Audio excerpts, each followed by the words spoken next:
The massive crystal dome of the Galactic Council chamber gleamed under the light of 3 different suns.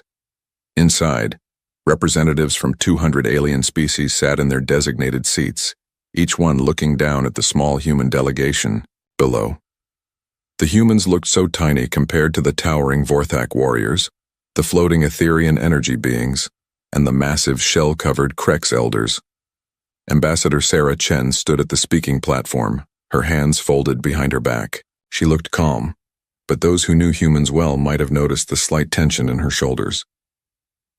Behind her sat the rest of Earth's diplomatic team, 5 humans in simple, dark suits that seemed plain compared to the elaborate robes and armor worn by other species. Above them all, Speaker Valdris of the ancient Etherean collective floated in his energy form, his voice echoing through the chamber without need for vocal cords. The Ethereans had been traveling between stars for over 10,000 years. To them, humanity was barely more than clever animals that had just learned to leave their home planet. The Council recognizes Commander Thrakch of the Vorac Empire, Valdris announced. The massive Vorac warrior rose from his seat. Thrakch stood nearly 9 feet tall, his forearms ending in claws that could tear through metal. His red skin bore the ritual scars of countless battles, each one telling a story of honor and victory. The bone crests on his skull marked him as nobility, a commander who had never known defeat. Honored Council, Thraksh's voice boomed through the chamber. The Vorac Empire brings a matter of great importance. The humans have claimed mining rights to 17 systems in the outer spiral. These systems contain resources that rightfully belong to established members of this council.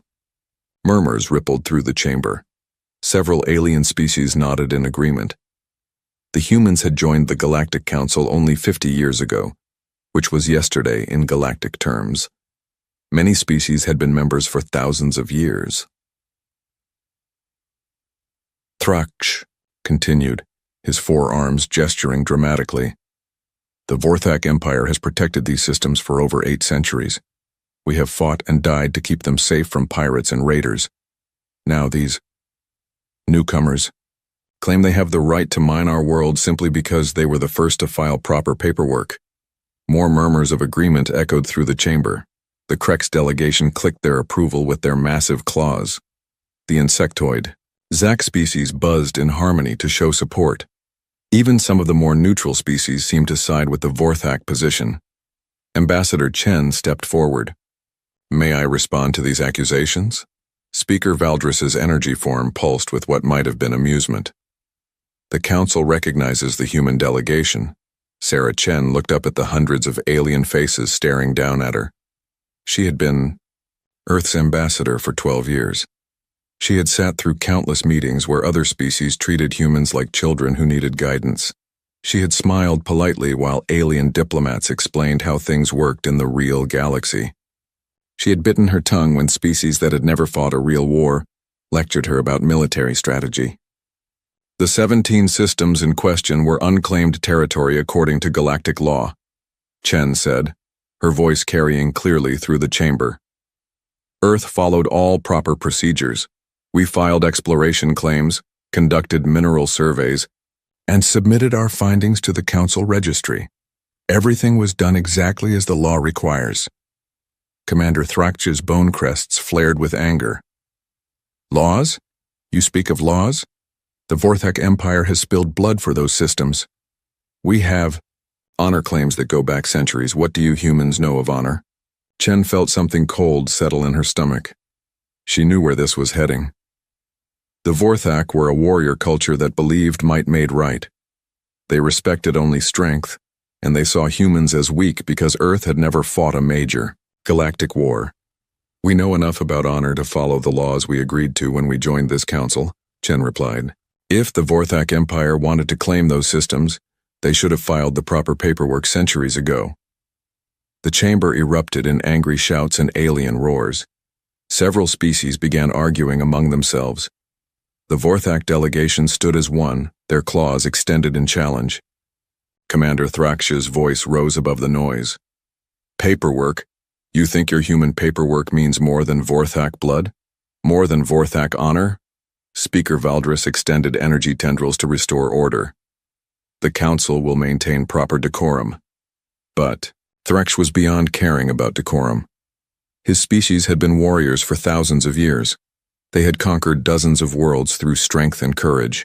They would not be lectured by humans who had barely learned to leave their own solar system.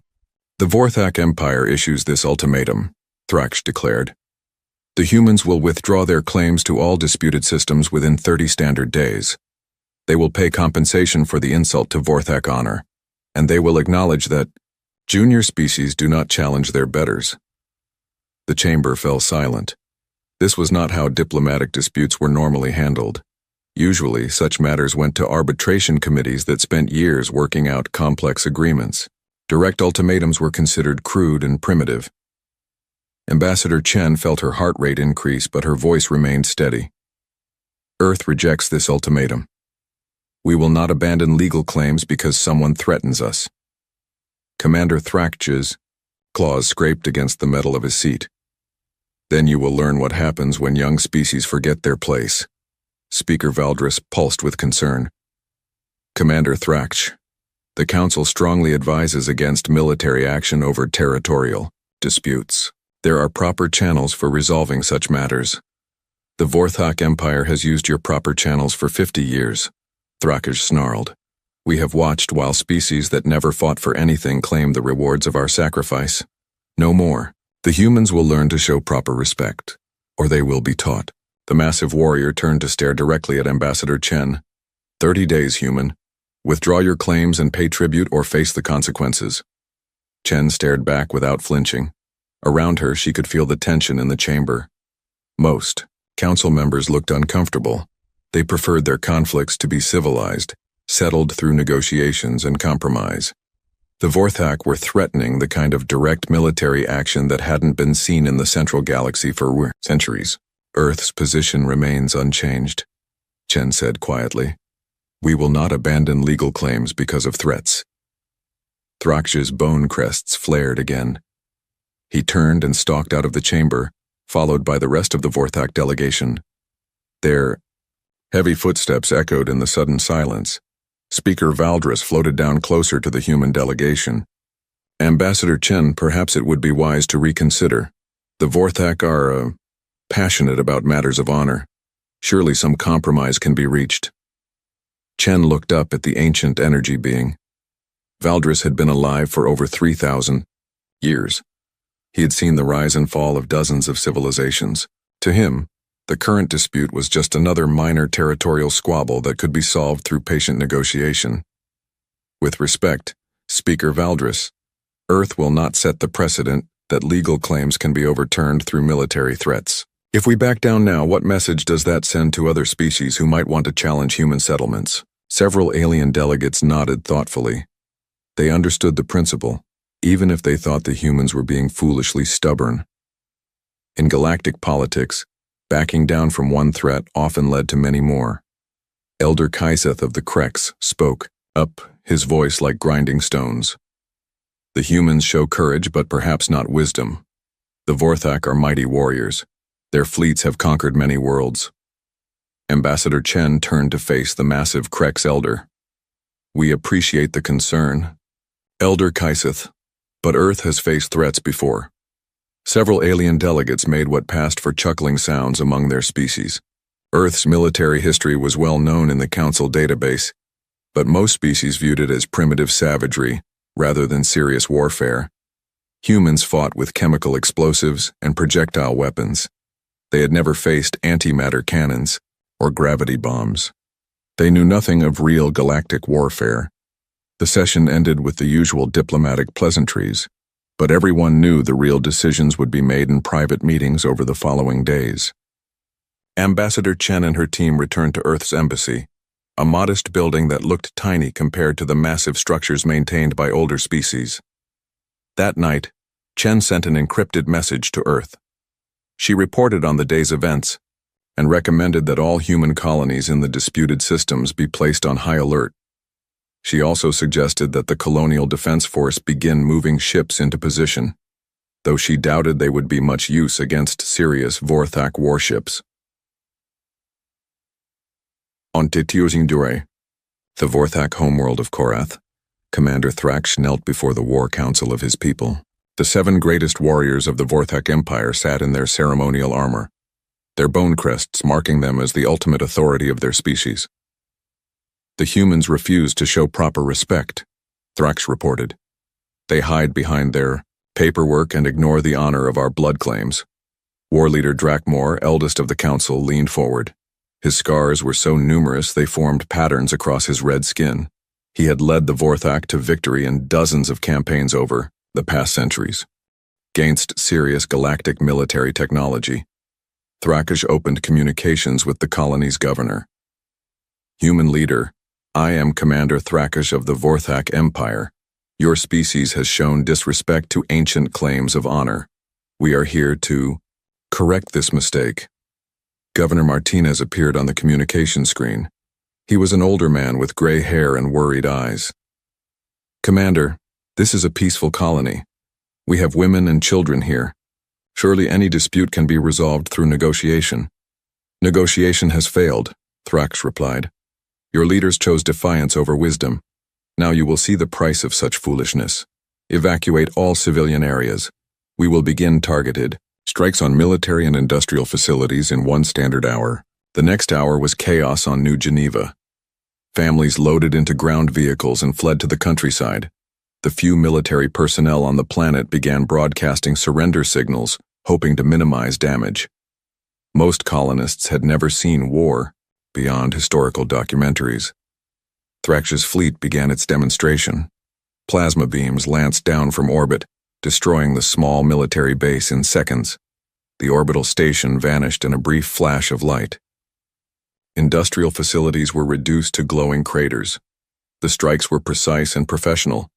The Vorac weapons officers had centuries of experience. They could destroy a building without damaging structures next to it. This was meant to be a lesson, not a massacre. But technology, even advanced technology, sometimes fails.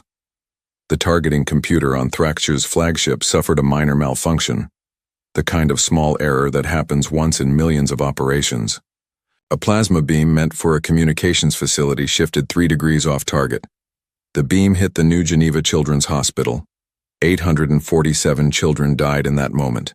They were playing in the recreation areas, sleeping, in their beds, being treated for minor illnesses and injuries. The plasma beam vaporized the entire building in less than a second. Thraksh stared at his tactical display in horror. The targeting officer checked and rechecked the readings, his claws shaking as he confirmed what had happened. Commander, the officer whispered, we hit a civilian facility, a medical center for younglings. Thraksh felt something cold settle in his chest. The Vorac were warriors, but they were not monsters. They had codes of honor that went back thousands of years. The protection of younglings was sacred to all civilized species. Cease fire, Thraksh ordered. All ships, cease fire immediately. He opened an emergency channel to New Geneva's government center. Governor Martinez, there has been a terrible accident. One of our weapons malfunctioned. We struck a medical facility. Governor Martinez's face appeared on screen, streaked, with tears. The children's hospital, he whispered. You destroyed the children's hospital. Thraksh had never felt such shame in his life. Governor, please understand this was not intentional. Our targeting systems failed. We offer immediate medical assistance and full reparations according to Galactic law.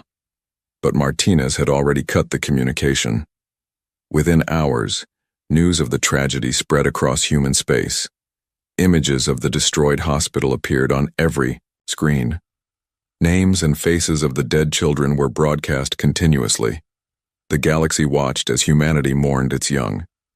Ambassador Chen received the news in her embassy office. She sat in silence for a long time, staring at the list of casualties. 847 names. 847 futures that would never be. Then she began making calls, first to Earth's government, then to military commanders, then to contacts throughout human space. Each conversation was brief and quiet, but the message was always the same. The children were dead. Someone would pay. The Galactic Council immediately called for an emergency session. The Vorac formally apologized and offered massive reparations. Commander Thraksh publicly took full responsibility for the accident. By every measure of galactic law and custom, the matter should have been closed. But humanity went silent. For 3 days, no human official made any public statement. Earth's embassy stopped taking calls from other species. Human colonies throughout.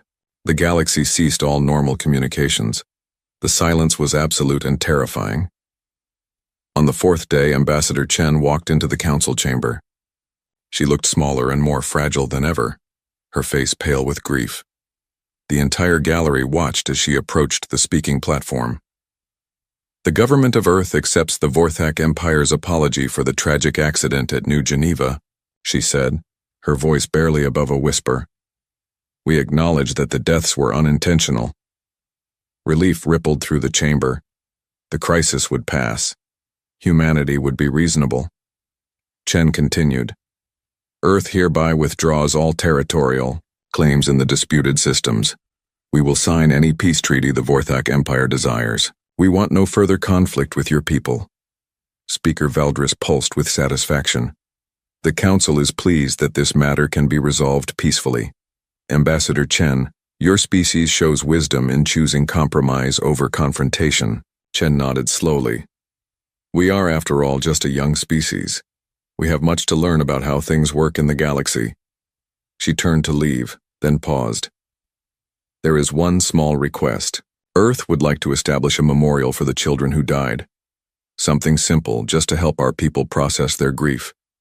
We request 30 days to complete this memorial before signing the final peace accords. The request seemed entirely reasonable. Every species understood the need to mourn the dead. Granted, Speaker Valdris said immediately. Take whatever time you need. Chen bowed respectfully and left the chamber. Behind her, the various alien delegations began discussing how impressed they were with human maturity. The crisis had ended, with minimal fuss. None of them noticed that Chen never actually said what kind of memorial Earth planned to build.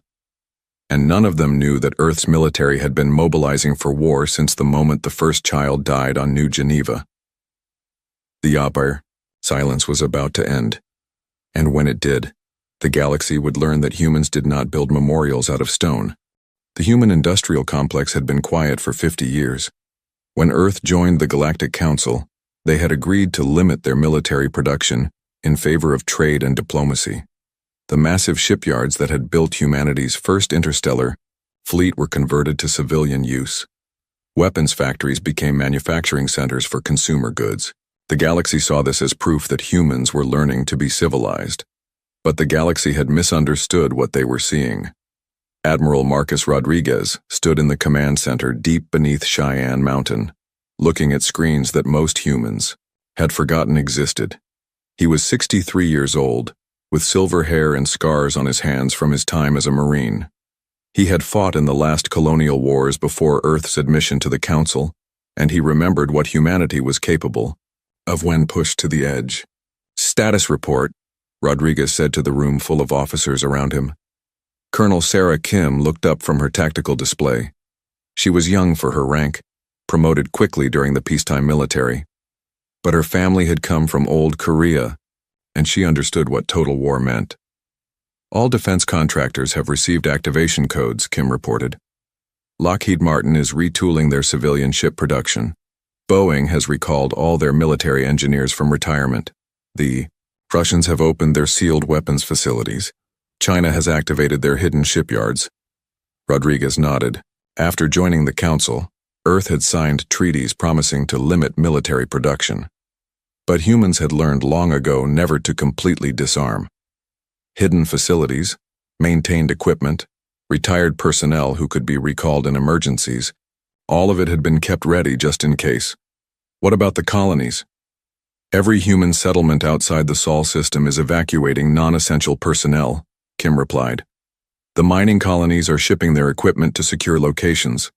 Agricultural worlds are stockpiling food and medical supplies. Rodriguez walked to the main display screen, which showed the positions of every known Vorthak military asset in the galaxy. The alien empire was powerful. Their 12 battle fleets contained over 3,000 ships. Each one was larger and more advanced than anything in Earth's official navy. But Rodriguez wasn't looking at their official navy. "Give me the real numbers," he said quietly. Kim hesitated, then pulled up classified files that hadn't been opened in decades.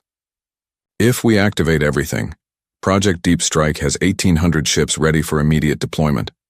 Another 3,000 can be completed within 6 months. The weapons stockpiles contain enough antimatter warheads to glass every Vorthak world simultaneously." The other officers in the room fell silent. They had known about some of humanity's hidden military assets, but seeing the full scope was overwhelming. Earth had spent 50 years pretending to be a peaceful species, while secretly preparing for the kind of total war that most galactic civilizations had forgotten was possible. Rodriguez studied the numbers. During humanity's expansion into space, they had learned harsh lessons about survival. Pirates, hostile aliens, resource wars, humanity had faced them all. The Galactic Council offered peace and stability, but humans remembered that peace was something you prepared for by being ready for war. "What about the Vorthak response to our diplomatic activities?" Kim pulled up intelligence reports. "Commander, Thraksh has been recalled to face a formal inquiry about the new Geneva incident. War leader Drakmor issued a public statement expressing regret for the accident. They're offering to pay for reconstruction of the hospital and compensation for all families affected. And their military posture? Unchanged. They have token patrols in the disputed systems, but nothing that suggests they expect retaliation. Their intelligence services rate humanity as minimal military threat in their latest assessment." Rodriguez almost smiled. The Vorthak were good soldiers and honorable warriors, but they thought like soldiers and warriors.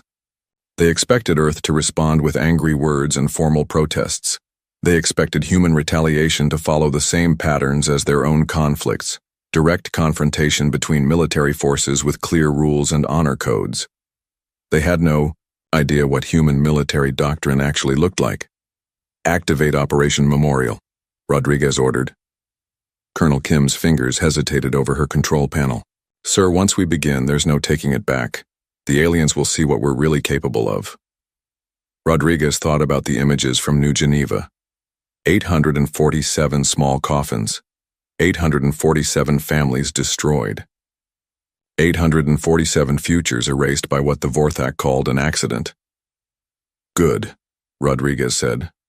"It's time they learned." Across human space, the real military machine began to wake up.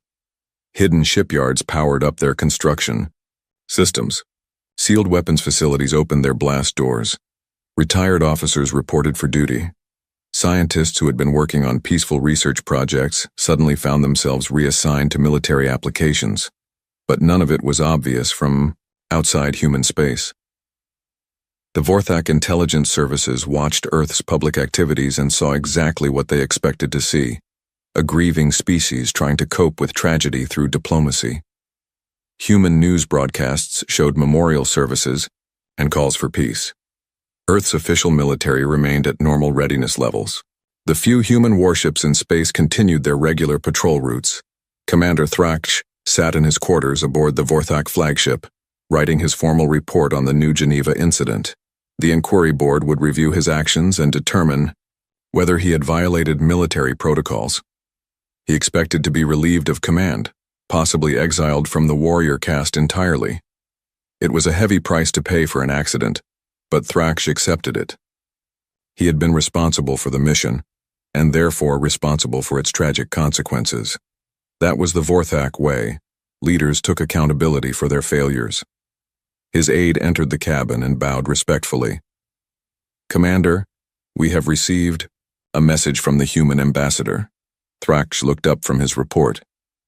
"What do they want now?" "Ambassador Chen requests a private meeting. She says Earth wishes to discuss the memorial arrangements and ensure they do not violate any Vorthak cultural sensitivities." Thraksh frowned. The request seemed reasonable, even thoughtful. Most species would want to ensure their memorials didn't accidentally insult the people involved in the tragedy. Schedule the meeting, Thrax decided, and inform the ambassador that I will answer any questions she has about the incident. The families of the dead deserve to know exactly what happened. 3 days later, Ambassador Chen arrived at the Vorac embassy on the neutral world of Kepler Station. She came alone, without guards or aides. She wore a simple black dress that humans traditionally used for mourning. Thrax met her in a private conference room. Up close, the massive Vorac commander looked even more imposing, but Chen noticed that his bone crests were dulled, a sign of shame among his people. Ambassador, Thrax said formally, I want you to know that I take full responsibility for what happened on New Geneva. If I could trade my life for those children, I would do so without hesitation. Chen studied his face. She had read the intelligence files on Vorac culture and psychology. Everything about Thrax's posture and expression suggested genuine remorse. He was a warrior who had accidentally broken his own code of honor, and the guilt was eating him alive. I believe you, Chen said quietly. The technical analysis of your weapon systems confirms it was a malfunction, not intentional targeting. Thrax's forearms relaxed slightly. Then, you understand that we are not monsters? That this was truly an accident? I understand. That you never meant to kill children, Chen replied. But Commander, I need you to understand something about humans. Intent doesn't matter when our children are dead. Something in her tone made Thrax's warrior instincts activate. Chen still looked small and fragile, but there was something different about her now. Something cold. What exactly are you saying, Ambassador? Chen reached into her bag and pulled out a small device, a holographic projector. She activated it, and the air above the table shimmered with images. The first image showed New Geneva's children's hospital before the attack. Thrax could see human younglings playing in the gardens outside, their parents watching nearby. It looked peaceful and innocent. The second image showed the same location after the plasma strike. Nothing remained but a crater of melted stone and metal.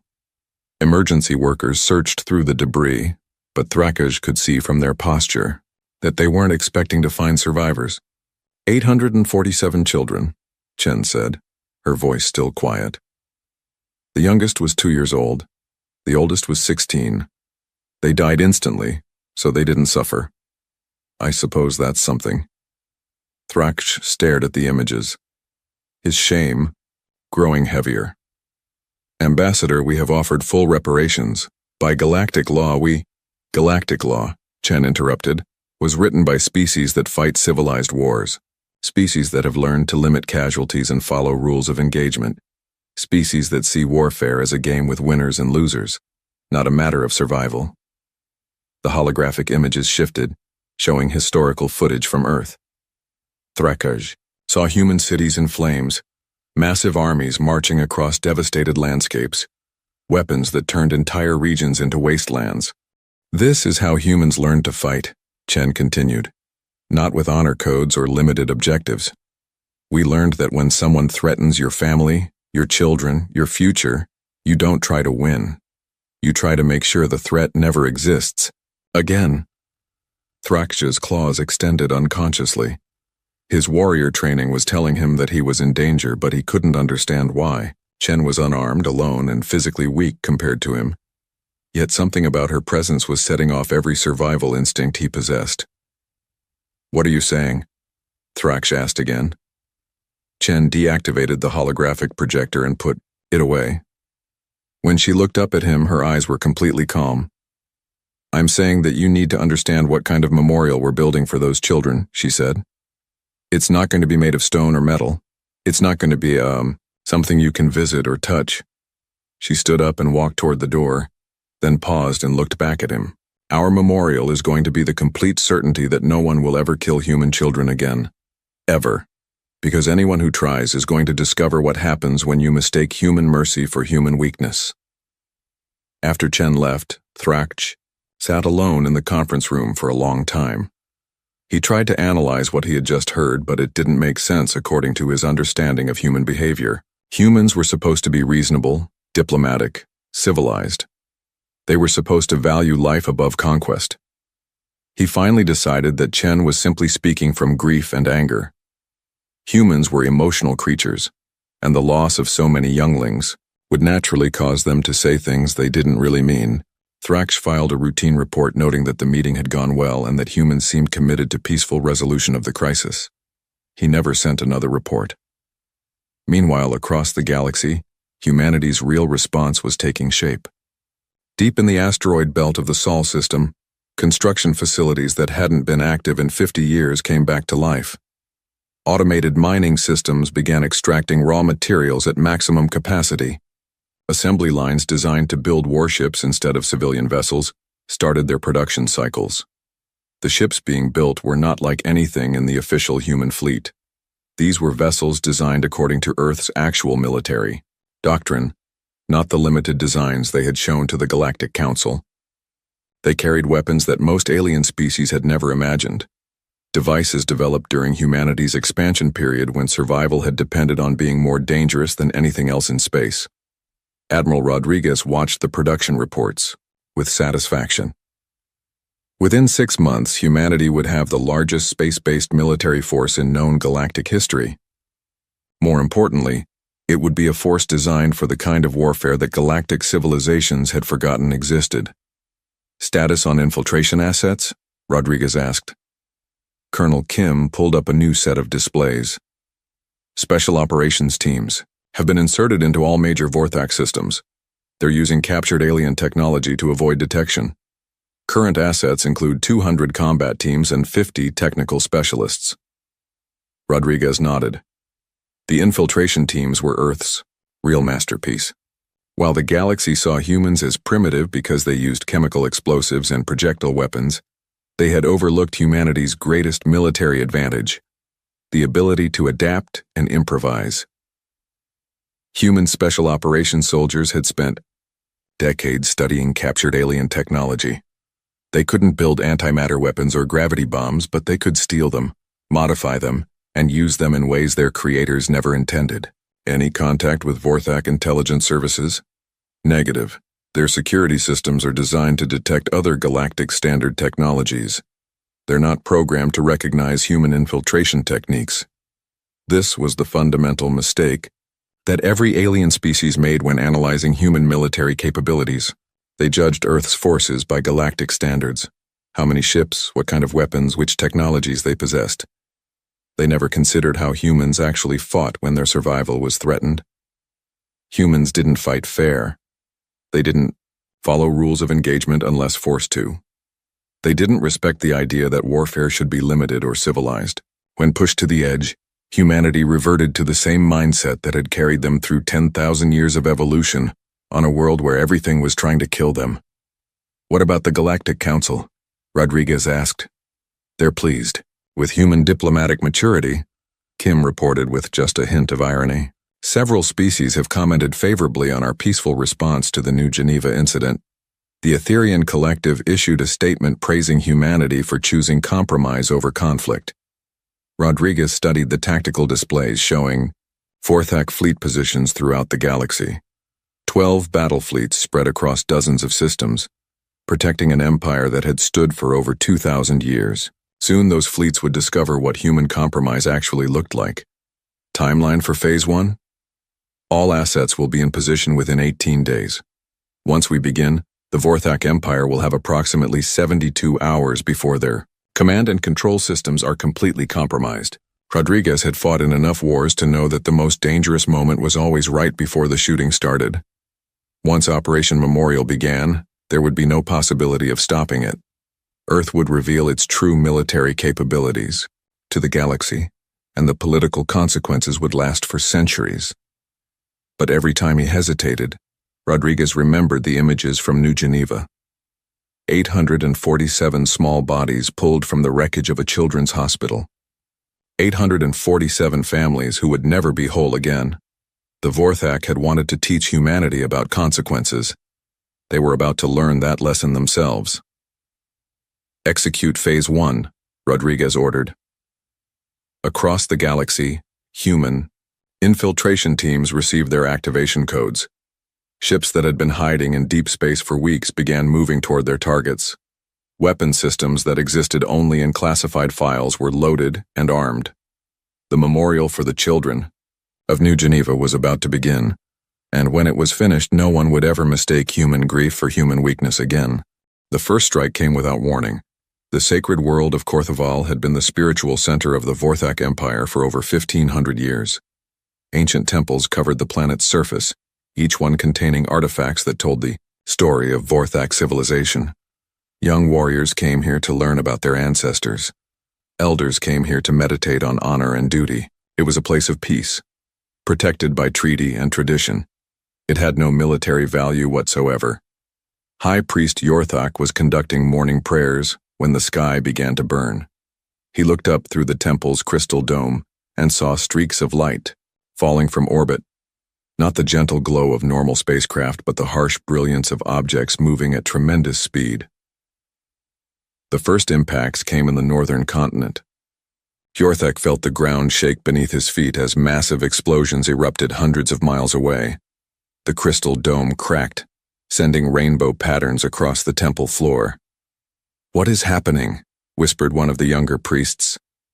Yorthak activated the temple's communication system and tried to contact the orbital defense platforms. Static answered him. He tried the planetary government center. More static. Every frequency was either dead or filled with electronic noise. More streaks of light fell from the sky. This time they were closer. Yorthak realized with growing horror that someone was systematically destroying every important site on Korthoval, the ancient library where Vorac military history was preserved, the monument gardens where the names of fallen warriors were carved in stone, the meditation centers where young Vorac learned the philosophy of honorable combat. All of it was being erased. The final strike hit the great temple itself, the most sacred site in all of Vorac space. Yorthak had just enough time to see a single object falling toward them, moving faster than anything he had ever imagined. The antimatter warhead vaporized the entire temple complex in a flash of light that could be seen from orbit. When the light faded, nothing remained but a crater of melted rock 3 miles wide. Similar strikes were happening across Vorac space, not on military worlds or industrial centers, but on every planet that held cultural or spiritual significance to the Empire. Within 6 hours, 2,000 years of Vorac civilization had been reduced to radioactive craters. War leader Drakmor received the first reports in his command center on the Vorac homeworld. He stared at the tactical displays in disbelief, trying to understand what he was seeing. 18 sacred worlds, his intelligence officer reported. Complete destruction of all cultural sites. No military targets were engaged. No demands have been made. No one has claimed responsibility. Drakmor's claws scraped against his command chair. In all his centuries of warfare, he had never seen anything like this. Military strikes were supposed to have objectives: capture territory, destroy enemy forces, force surrender. This was something else entirely. What about our defensive fleets? Untouched. The attackers avoided all military installations. They only targeted... The officer hesitated. They only targeted places that matter to our people's identity. The communication system activated with an incoming transmission. Drakmor expected to see human military commanders demanding surrender, or perhaps Galactic council mediators calling for peace talks. Instead, he saw a simple message in perfect Vorac script. "You killed 847 of our children. We have destroyed 847 of your most sacred sites. This is just the beginning." The transmission ended. Drakmor stared at the blank screen for a long moment. Then he began issuing orders. Contact all fleet commanders. Emergency mobilization of all military assets.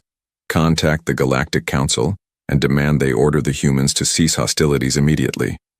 But even as he gave the orders, Drakmor knew they were pointless. His fleets were designed to fight other fleets, not to protect cultural sites scattered across dozens of worlds. And the Galactic Council had no enforcement power over species that chose to ignore their authority. For the first time in his long life, the greatest warrior of the Vorac Empire felt truly helpless. The attack on the sacred worlds was only the beginning. Human infiltration teams had been positioning themselves throughout Vorac space for weeks, using stolen alien technology to avoid detection. They carried weapons that no galactic civilization had seen before, devices that Earth's military engineers had developed by combining human innovation with captured alien technology. Captain Maria Santos led one of these teams on the Vorac, military world of Garthek. She was 32 years old, a veteran of the colonial wars who had volunteered for the most dangerous mission of her career. Her team consisted of 12 special operations soldiers, each one trained to operate independently, behind enemy lines. "Target is the Vorac Naval Academy," Santos whispered into her communicator as her team moved through the alien city under cover of darkness. "Intelligence indicates this facility has trained Vorac officers for over 8 centuries. The Naval Academy was a massive complex of buildings constructed from the same red stone as traditional Vorac architecture. Thousands of young warriors came here each year to learn space combat tactics, fleet coordination, and the honor codes that governed Vorac military behavior. Santos and her team approached the main building through underground utility tunnels. The Vorac had never faced human infiltration tactics, so their security systems were designed to detect known alien technologies. They couldn't recognize the modified equipment that human engineers had cobbled together from stolen components. "Charges placed," reported Sergeant Chen over the team radio. "Neutron devices are armed and ready." Neutron weapons were among humanity's most terrible innovations. Unlike antimatter bombs or plasma strikes that destroyed everything in their area of effect, neutron weapons killed living things while leaving buildings and equipment intact. The Academy would still be standing when the sun rose, but everything inside would be dead. "All teams report ready," Santos said into her communicator. Around the planet, 11 other human teams had infiltrated similar targets: military training centers, officer academies, strategic planning facilities, every institution that taught young Vorac how to wage war. "Execute," came the order from orbit. Santos pressed the detonation control. The neutron devices activated simultaneously across the planet. There were no explosions, no visible signs of destruction. The buildings remained intact. The lights still functioned. Even the computer systems continued operating normally. But everyone inside was dead. Santos and her team evacuated through the same tunnels they had used to infiltrate the Academy.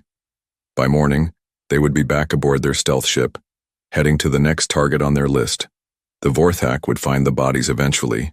Thousands of their finest young officers, their most experienced instructors, their brightest military minds, all dead without a mark on them. The facilities where they had trained warriors for centuries would be perfectly preserved, but completely empty.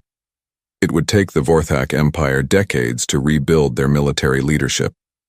By then, it might not matter. Similar operations were taking place throughout Vorac space. Every military academy, every training center, every facility that produced the next generation of Vorac warriors, all of them were being systematically eliminated. The humans weren't trying to destroy the Vorac military directly. They were destroying its ability to regenerate itself. Admiral Rodriguez monitored the operations from his command center deep beneath Cheyenne Mountain. Status reports flowed across his screens as human teams completed their missions throughout the galaxy. Phase 2 complete, Colonel Kim reported. All primary objectives have been eliminated. Vorac military training capacity has been reduced by an estimated 97%. Rodriguez studied the tactical displays. In less than 48 hours, humanity had crippled the Vorac Empire's ability to maintain its military forces over the long term. But this was still just the beginning of Operation Memorial. Status on Phase 3 preparations? "All assets are in position," Kim replied. "We're ready to begin systematic elimination of Vorac population centers." Rodriguez paused. Phase 3 would cross a line that couldn't be uncrossed. Up until now, human strikes had targeted military and cultural sites while avoiding civilian casualties. Phase 3 would change that calculus entirely. But then he remembered the children of New Geneva, and his resolve hardened. "Begin Phase 3, Rodriguez ordered. Across the galaxy, human battle fleets that had been hiding in deep space began moving toward their final targets. These were not the small ships that the Galactic Council knew about, but massive vessels built in secret over the past 50 years. Each one carried enough firepower to sterilize an entire planet. The Vorac homeworld of Korath was the first to detect the approaching human fleet.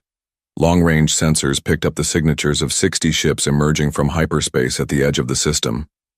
War leader Drakmor looked at the sensor readings in confusion. According to every intelligence report he had ever seen, the humans possessed fewer than 30 major warships. Yet his sensors were clearly showing twice that number, and the energy signatures suggested vessels far more powerful than anything in Earth's known arsenal. Open communications with the human fleet, Drakmor ordered. The main display screen activated, showing the bridge of the human flagship. A middle-aged woman in a simple military uniform looked back at him. Her name tag read Admiral Chen, apparently a relative of the human ambassador who had visited Commander Thrakaj. "I am war leader Drakmor of the Vorac Empire," he began, using the formal protocols for communication between military commanders. "You have entered Vorac space without authorization and conducted acts of war against our people. I demand an explanation." Admiral Chen studied him for a moment before responding. "War leader, my name is Admiral Lisa Chen. I'm here to deliver a message from the human government." "Then speak your message." "The message is very simple," Chen replied. "You killed our children. Now we're going to kill everything you care about. Your sacred worlds are gone. Your military academies are empty. Your cultural heritage has been erased. And now we're going to start on your civilians." Drakmor felt his blood freeze. "You cannot mean to attack defenseless populations. That would violate every law of civilized warfare." Admiral Chen's expression didn't change. "War leader, you seem to be under the impression that we're fighting a civilized war. We're not. This is what humans call total war. It means we don't stop until our enemy no longer exists as a functional civilization." The communication ended. Drakmor stared at the blank screen, trying to process what he had just heard. In all his studies of galactic military history, he had never encountered the concept of total war. Civilized species fought for territory, resources, or political objectives. They didn't fight to completely destroy their enemies. But humans apparently did. "Contact the Galactic Council immediately," Drakmor ordered. "Inform them that the humans are planning genocide against the Vorac people. Demand immediate intervention." His communications officer tried for several minutes before reporting back. "War leader, I cannot establish contact with the council chambers. All communication frequencies are being jammed." Drakmor realized that the humans had planned for this contingency as well. They had isolated the Vorac Empire from any outside help before beginning their final assault. The human fleet began moving toward Korath's population centers. Drakmor ordered his own fleets to intercept them, but he quickly discovered another unpleasant surprise. The human ships were faster than anything in the Vorac arsenal, more maneuverable, better armed. They had been designed according to military principles that the Vorac didn't understand, optimized for the kind of warfare that galactic civilizations had forgotten existed. When the two fleets finally engaged in battle above Korath, the result was not a fight but a massacre. Human ships moved through Vorac formations like predators among prey, their weapons cutting through alien defenses as if they didn't exist. In less than 2 hours, the Vorac home fleet, the pride of their empire, was reduced to debris floating in space. Admiral Chen opened communications again. "War leader, you now have a choice. You can evacuate your civilian population and surrender all claims to the disputed systems, or you can watch us reduce your homeworld to ash." Drakmor looked at the tactical display showing the remains of his fleet, then at the human ships positioning themselves in orbit above his planet's major cities. "You have won," he said quietly. "The Vorac Empire surrenders unconditionally. Please, spare our people." "The Vorac Empire," Admiral Chen replied, "no longer exists. What happens to your people now depends on whether they understand that fact." The communication ended, and Drakmor was left staring at his planet's new reality. In less than 3 days, the mighty Vorac Empire, a civilization that had dominated its region of space for 2 millennia, had been completely destroyed as a political and military entity. Their sacred worlds were radioactive craters. Their military academies were empty tombs. Their battle fleets were space debris. And the humans weren't finished yet. Reports were coming in from across the galaxy as word of the Vorthak's destruction spread.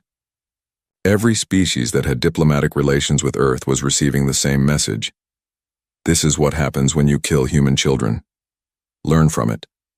The galaxy was beginning to understand that they had made a fundamental error in their assessment of humanity. Earth wasn't a peaceful species learning to be civilized. Earth was a predator species that had been pretending to be civilized, and now the pretense was over. The emergency session of the Galactic Council convened in chaos. Representatives from 200 species filled the chamber, their voices creating a cacophony of fear and confusion in dozens of different languages. The massive crystal dome that normally let in gentle starlight now seemed to trap them under its weight. Speaker Valdris floated at the center of the chamber, his energy form pulsing with distress. In 3,000 years of life, he had never witnessed anything like the systematic destruction of the Vorthak Empire. Ancient civilizations were supposed to decline slowly, over centuries or millennia. They weren't supposed to be erased in less than a week.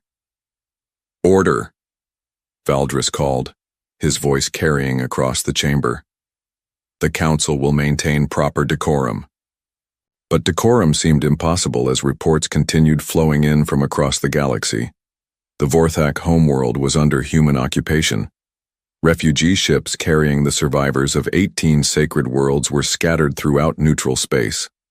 The proud warrior culture that had stood for 2,000 years had been reduced to homeless beggars in less than 72 hours. Elder Kaiseth of the Krex spoke first, his massive shell clicking with agitation. "How is this possible? Our intelligence reports indicated that humans possessed minimal military capabilities.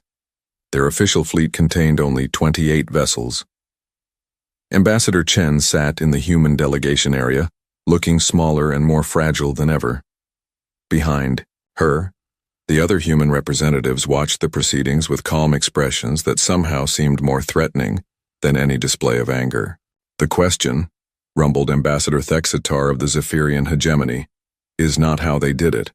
The question is why they did it. This level of destruction goes far beyond any reasonable response to the new Geneva incident." Several species voiced their agreement.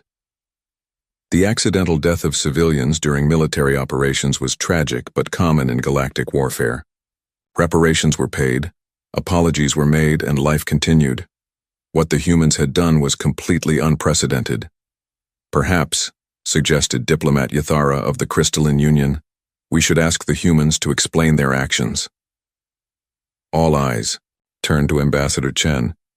She stood slowly and walked to the speaking platform, her footsteps echoing in the sudden silence. When she reached the center of the chamber, she looked up at the hundreds of alien faces staring down at her. "You want to know why we destroyed the Vorthak Empire?" Chen said, her voice carrying clearly through the chamber. "The answer is simple. They killed our children." "But it was an accident," protested Counselor Vexthai of the Aquatic Coalition. Commander Thrakish himself admitted the targeting malfunction. Reparations were offered. Chen nodded slowly. "Yes, it was an accident. And yes, reparations were offered.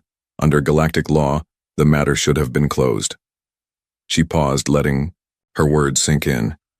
"But you see, galactic law was written by species that have never faced extinction. Species that have never had to fight for their right to exist. Species that can afford to treat warfare as a game with rules and limits." The chamber fell silent as Chen continued. "Humans learned to fight on a world where everything was trying to kill us. We didn't have the luxury of civilized warfare. We didn't have honor codes or limited objectives. When something threatened our survival, we had two choices: destroy it completely, or be destroyed ourselves." Elder Kaiseth leaned forward. "But surely you understand the difference between individual survival and what you have done to the Vorthak." Chen looked directly at the massive Krex elder. "Do you have children, Elder Kaiseth?"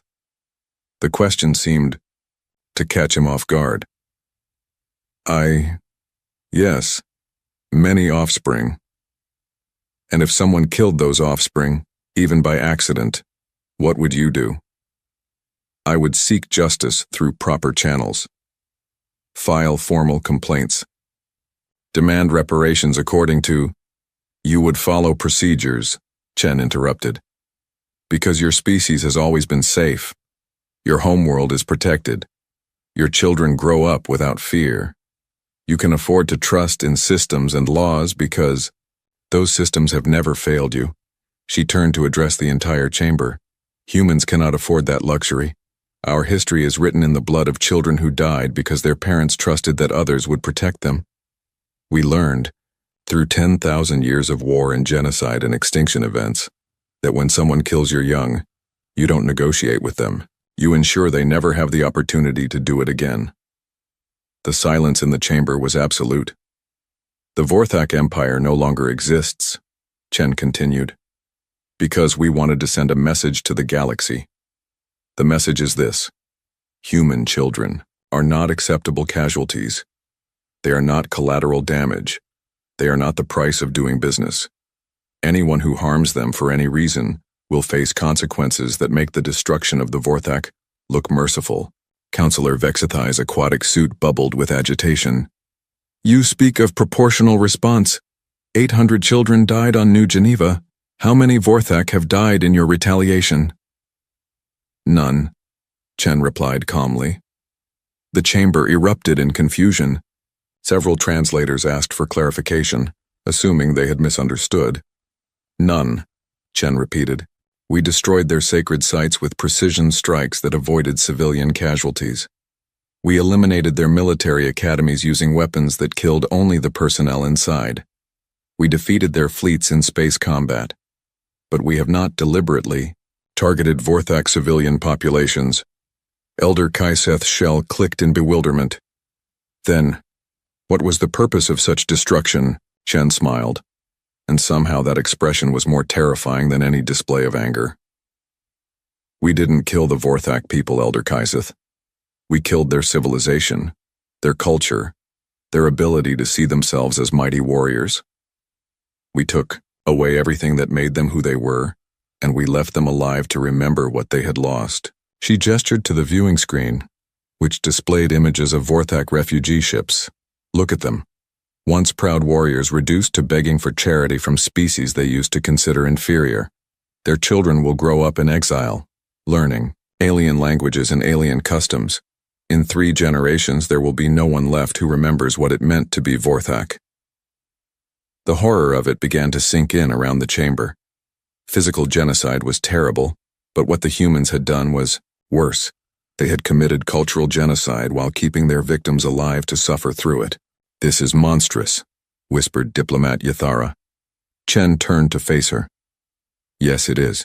We know exactly how monstrous it is. That's why it works. Speaker Valdris pulsed with distress. Ambassador Chen, surely you understand that such actions cannot be permitted in civilized space. The Council must take measures to prevent... To prevent what? Chen interrupted. To prevent humans from defending themselves when attacked? To prevent us from responding when our children are murdered? She walked closer to the speaker's position. Speaker Valdris, let me make something very clear. What happened to the Vorac was not a violation of galactic law. It was human law. And human law is very simple. You kill our children, we kill your future. But the proportionality, began another delegate, is perfect, Chen cut him off. The Vorac took away the futures of 847 human children. So we took away the future of their entire civilization. They will never threaten anyone's children again because they will never be in a position to threaten anyone. The chamber fell silent as the implications sank in.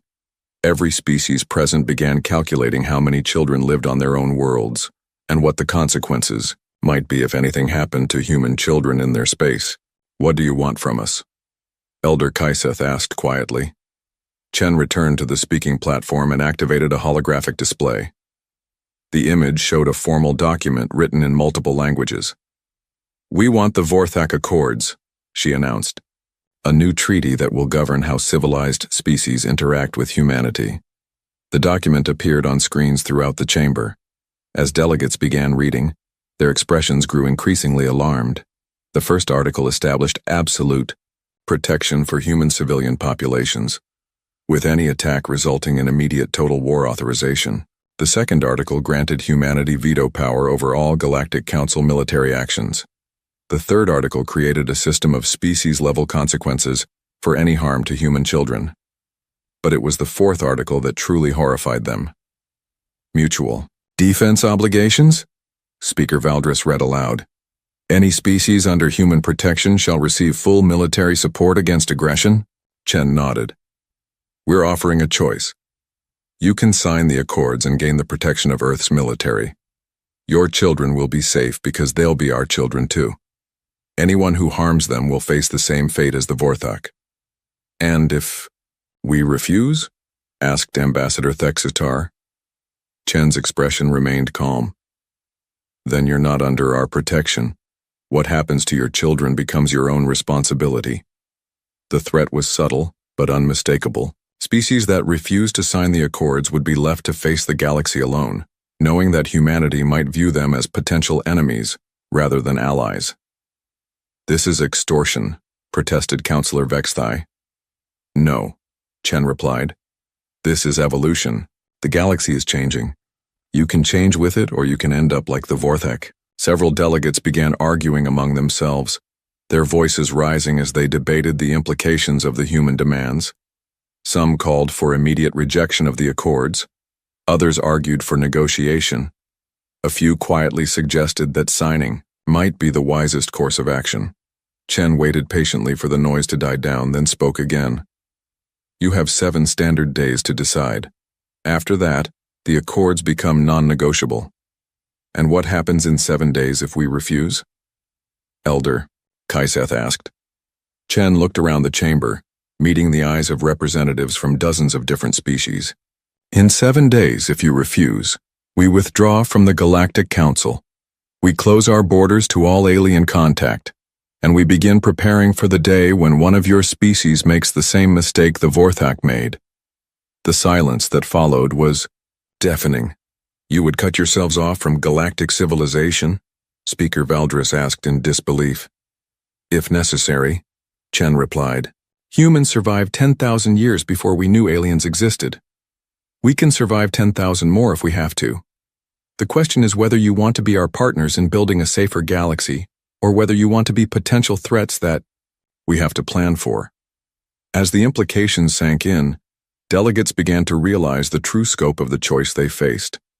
The humans weren't just demanding specific concessions, they were reshaping the entire foundation of galactic politics.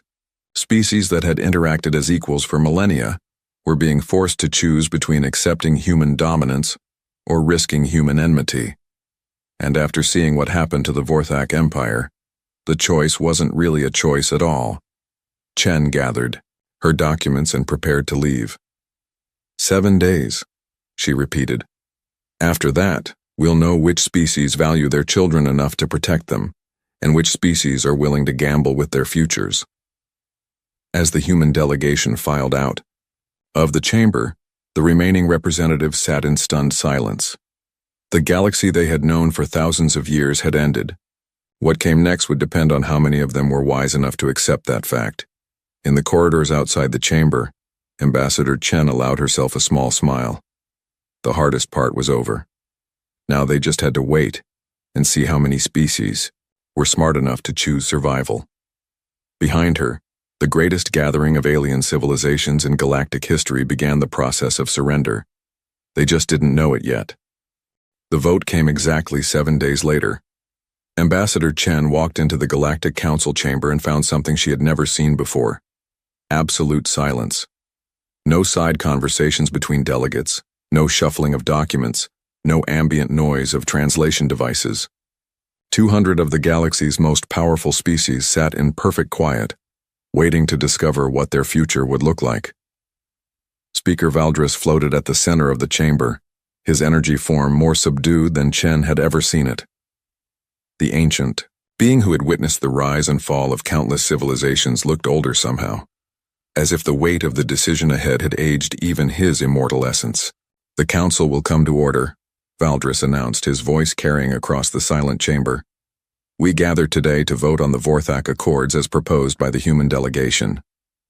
Chen took her seat in the human section and watched as holographic displays activated throughout the chamber. The Accords appeared in every known galactic language, their terms stark and uncompromising in any translation. Over the past 7 days, every major government in the galaxy had debated the human demands. Some had called emergency sessions of their highest councils. Others had consulted ancient advisors who had lived through previous galactic crises. A few had even attempted to build military alliances that might allow them to resist human pressure. But in the end, they all reached the same conclusion that Elder Kaiseth had voiced in a private meeting the day before. We can submit to human terms, or we can end up like the Vorac. There is no third option. Before we proceed to the vote, Speaker Valdris continued, I will note that several species have requested permission to address the Council. Ambassador Thextar of the Zephyrian hegemony rose from his seat. His species had been spacefaring for over 5,000 years, longer than almost any other civilization in the galaxy. When he spoke, his words carried the weight of eons. Fellow delegates, Thextar began, I have lived through 7 major galactic conflicts in my lifetime. I have seen empires rise and fall, species ascend to greatness or decline into obscurity, but I have never witnessed anything like what the humans have accomplished in the past week. He paused, looking around the chamber. The Vorac Empire was not some minor power. They controlled over 400 star systems. Their military had never known defeat. Their culture had survived for 2 millennia, and the humans erased all of it in less than 72 hours. Murmurs rippled through the chamber. Everyone knew the facts, but hearing them stated so bluntly made them more frightening. Some of you may be wondering if we should resist these human demands, Thextar continued. Let me share what my government's military analysis concluded. A holographic display activated above his seat, showing tactical projections that made several delegates gasp. In a theoretical conflict between humanity and the rest of the galaxy combined, human forces would achieve total victory within 6 months, not because they have more ships or better weapons, but because they understand warfare in ways we have forgotten. The display shifted to show footage from the destruction of Vorthak's sacred worlds. They don't fight to win territory or gain resources. They fight to eliminate threats permanently. They don't follow rules of engagement that limit civilian casualties. They target the things their enemies care about most. And they don't stop until their enemies no longer exist as functional civilizations. Thextar deactivated the display and looked directly at Ambassador Chen. The Zephyrian hegemony will vote to accept the Vorac Accords, not because we approve of human methods, but because we are wise enough to recognize superior force when we see it. He sat down to scattered murmurs of agreement from around the chamber. Elder Kaiseth spoke next, his massive Krex shell reflecting the chamber's lighting. I am old enough to remember when the galaxy was a more violent place, he rumbled. Wars between species were common, planets were burned, populations were enslaved. It took millennia of evolution for us to develop the civilized society we now enjoy. He gestured toward the human delegation with one of his claws. The humans remind us that civilization is not a natural state. It is something that must be protected. And sometimes, protection requires the threat of overwhelming violence. Kaiseth's shell clicked thoughtfully. My species has been debating these accords for 7 days. We have considered the philosophical implications, the political consequences, the moral dimensions, but in the end we keep coming back to one simple fact. Under human protection, our children will be safer than they have ever been. The elder's voice grew stronger. The Krex Coalition votes to accept the Vorac Accords. We welcome Earth as the galaxy's protector, because we understand that true protection requires the willingness to be absolutely ruthless toward those who threaten the innocent. One by one, other delegates rose to announce their positions. The Crystalline Union voted to accept, citing the need for stability in uncertain times. The Aquatic Coalition voted to accept, acknowledging that their pacifist philosophy required someone else to provide security. The Insectoid Collective voted to accept, arguing that the survival of their hive required pragmatic decisions. As the votes accumulated, it became clear that the galaxy had made its choice. Some delegates spoke of reluctant acceptance. Others praised human strength. A few admitted that they were simply afraid of what might happen if they refused, but they all voted the same way. Finally, Speaker Valdris called for the formal tally. The motion to adopt the Vorac Accords passes by a vote of 197 in favor, 0 opposed, 3 abstentions. The chamber remained silent as the implications sank in.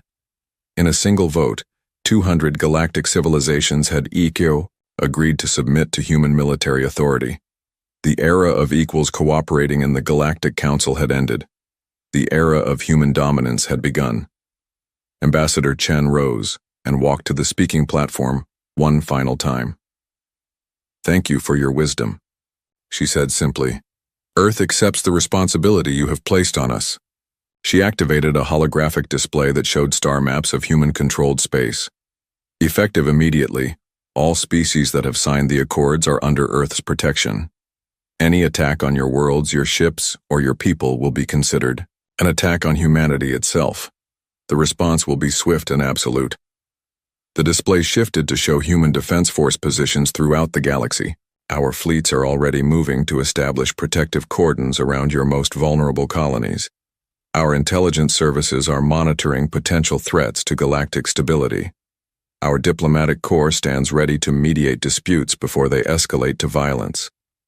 Chen paused, letting her words sink in. But remember, protection is a two-way street. Species under human protection are expected to maintain peaceful relations with their neighbors. You will not start wars that we will have to finish. You will not commit atrocities that we will have to answer for. And you will never, under any circumstances, harm human citizens. The threat was subtle but unmistakable. Human protection came with human oversight. "What about species that didn't sign the Accords?" asked a delegate from the back of the chamber. Chen looked toward the 3 abstaining delegations: the nomadic, wanderers, the isolated remnant, and the proud solitaries. All 3 were species that had always preferred independence to cooperation. "They remain free to make their own choices," Chen replied. "But they do so without our protection. If they encounter threats they cannot handle alone, they should not expect Earth to intervene." The message was clear. The galaxy was dividing into 2 camps, those under human protection and those on their own. Speaker Valdris floated down, closer to Chen's position. "Ambassador, what happens now? How will this new arrangement function in practice?" Chen smiled. "It will function very simply, Speaker Valdris. Earth will ensure that no species under our protection ever has to fear for the safety of their children. In return, we expect those species to support the kind of galaxy where such protection is necessary." She gestured toward the memorial wall that had been installed during the week of deliberations. 847 names carved in stone, representing the children who had died on New Geneva. "This memorial will remain here as a reminder of why things changed. Every delegate who enters this chamber will see those names and remember what happens when someone makes the mistake of thinking human children are acceptable casualties." Chen gathered her documents and prepared to leave. "The age of civilized warfare is over," she announced. "The age of absolute protection has begun. Your children are safe because we will destroy anyone who threatens them. Your civilizations will endure because we will eliminate any force that tries to end them." She walked toward the chamber exit, then paused and looked back. "This is the memorial we built for the children of New Geneva. Not a statue or a monument, but a guarantee that no child in the galaxy will ever die the way they did." As Chen left the chamber, the remaining delegates sat in stunned silence. They had just witnessed the most fundamental shift in galactic politics since the founding of the Council. The balance of power that had existed for thousands of years was gone, replaced by human hegemony, backed by the demonstrated willingness to commit cultural genocide. But as the shock wore off, many delegates began to feel something unexpected: relief. For the first time in galactic history, they knew with absolute certainty that their children were safe. Not because of laws or treaties or diplomatic agreements, But because there was a species in the galaxy willing to destroy entire civilizations to protect the innocent, the humans had kept their promise. They had built a memorial for the children of New Geneva. That memorial was the new Galactic Order itself, a system where anyone who harmed children would face consequences so terrible that no rational being would ever risk them. In the corridors outside the chamber, representatives from dozens of species began making plans for their new reality. They would need to establish formal communication channels with Earth's military. They would need to coordinate their defense systems with human forces. They would need to adjust their foreign policies to account for human oversight. Most importantly, they would need to make sure their own citizens understood the new rules of galactic civilization. The rules were simple. Human children were inviolate. Species under human protection were safe, and anyone who threatened either would discover what total war actually meant. Within a year, the changes were visible throughout the galaxy. Pirates and raiders who had terrorized shipping lanes for centuries simply disappeared, eliminated by human forces that gave no quarter. Border disputes that had simmered for decades were resolved quickly through human mediation, backed by overwhelming force. Civilian casualties in military conflicts dropped to nearly zero as every species understood the consequences of harming non-combatants. The Vorac refugees, scattered across dozens of worlds, served as living reminders of what happened to those who violated the new order. Their children grew up speaking alien languages, following alien customs, knowing that their ancestral culture existed only in historical databases. And in the center of the Galactic Council chamber, the memorial wall stood as an eternal warning. 847 names carved in stone, representing the moment when humanity revealed its true nature to the galaxy. The children of New Geneva had died in an accident, but their deaths had purchased something no treaty or law had ever achieved: absolute safety for every child in known space. The galaxy had learned that humans did not build monuments to their dead. They built certainties.